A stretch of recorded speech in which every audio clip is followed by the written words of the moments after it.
Hey everyone, welcome to another vlog of mine. So, I just saw the third and last Hobbit movie, and to tell you the truth, the title kind of doesn't feel like it should be what it's called, because The Hobbit, the Five Armies, doesn't really make much sense, because there's humans, there's elves, there's dwarves, and then there's orcs, and that's it. There's four. And to tell you the truth, these two right here are pretty much one, so then that means there's pretty much three. The only way that there could be five is if they consider the wizards that came with the Eagles, the Fifth Army, which is a clue and tiny spoiler. So, if you do not want to be spoiled, then my suggestion to you is to not watch this video until you've actually watched it. But if you've already read the book and you don't really care, or you just don't care no matter what, then continue on watching this video. One major thing before I start in with the spoilers is this. If you're going to see it in 3D, save your money. There is no 3D effect in this movie, and trust me when I tell you this, it's not worth spending that extra $3 or $4 for it. Trust me when I say this, because I saw it in 3D, and the only 3D effect that was in the movie is when the snow is coming down. That's it. Trust me when I say this. So, stop.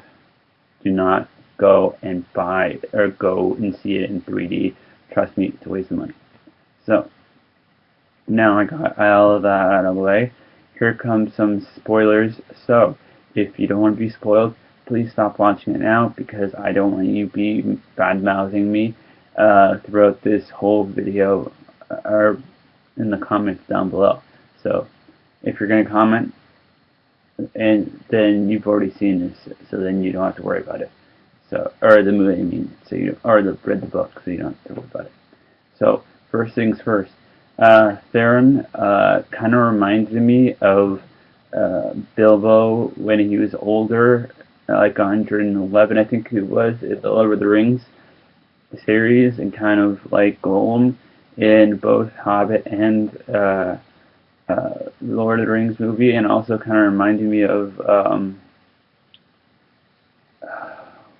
Frodo Baggins, because they're all obsessed with gold, and, well, they're all obsessed with something.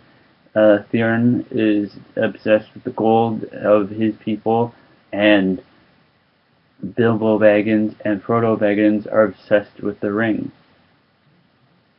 And you can kind of see how at the end of the movie, how you can see how Bilbo is slowly going from not really needing to deal with it or touch it as often to fast forwarding to the Lord of the Rings series, where he puts it on for the fun of it when he shouldn't.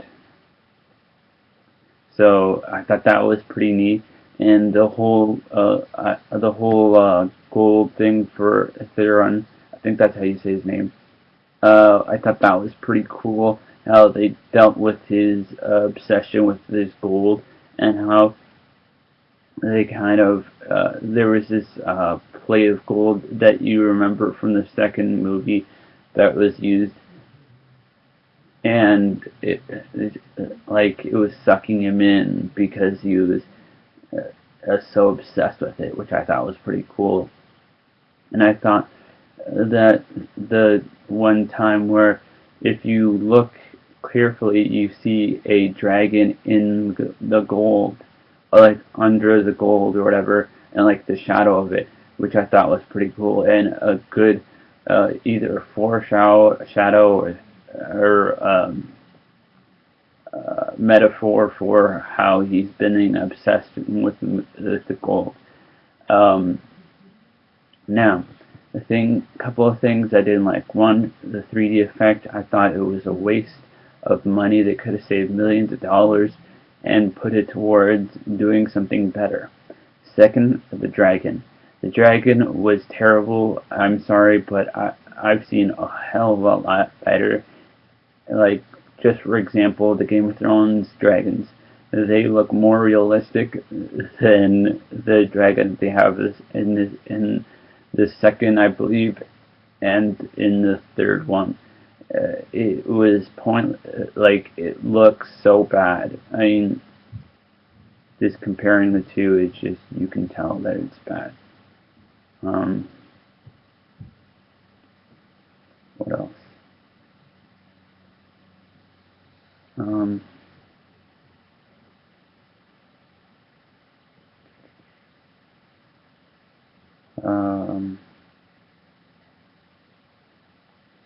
they get, in the end, when Legolas leaves, they kind of give a clue to, or a clue or foreshadow for the Lord of the Rings series, which I thought was pretty cool. I wouldn't say who it is, 'cause I think you should figure it out for yourself. What else? What's his name? The father of Liv Tyler's character in the Lord of the Rings series makes a small appearance in the third movie. I forget if he made any appearance in the first two, but I'm pretty sure he did. What else? Mordor, or whatever the guy's name is, makes another appearance in this movie.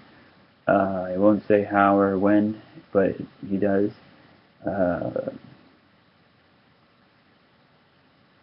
Who else? I don't know. Anyways, so overall, back to the dragon thing, and their graphics.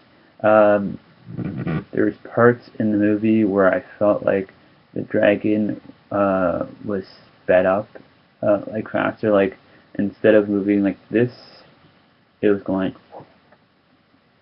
and it didn't feel right, and I think it screwed up the graphics even more, to make the dragon look less real than it should have. So I think overall, if I had to rate it out of 10, I'd probably give it as maybe a 7.5 or an 8 out of 10, because of it. And it feels like, just going back to the first Hobbit movie, where they were doing the whole throwing the cutlery and the plates and stuff like that. I just kind of remember how bad that looked in the first one. And it's kind of funny how a TV show can do way better quality TV show than a movie trilogy that is worth over either almost over or over $1 billion worth. And in my opinion, if a TV show can be able to make that well of a dragon quality, then I think a movie trilogy should have that same capability. So that's my, I guess, review for this this movie. One more thing, the assistant, or the lackey for the master from the second one, kind of reminds me of the lackey in the Lord of the Rings series, the one that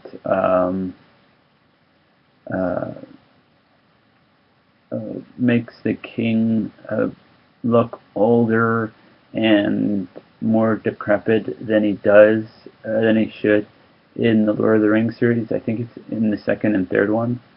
So yeah, that's my little vlog for today. I know it's almost 10, or it's going to be 10 minutes by the end of my vlog. So I hope I didn't bore you. I hope it was at least somewhat informative. I wouldn't say entertaining, because I didn't have little clips of the trailer in it because, well, I don't have the rights for it. So anyways, that's my little vlog for today. And whenever you watch this, good morning, good afternoon, good evening, good morning, good afternoon, good evening, good night, and goodbye.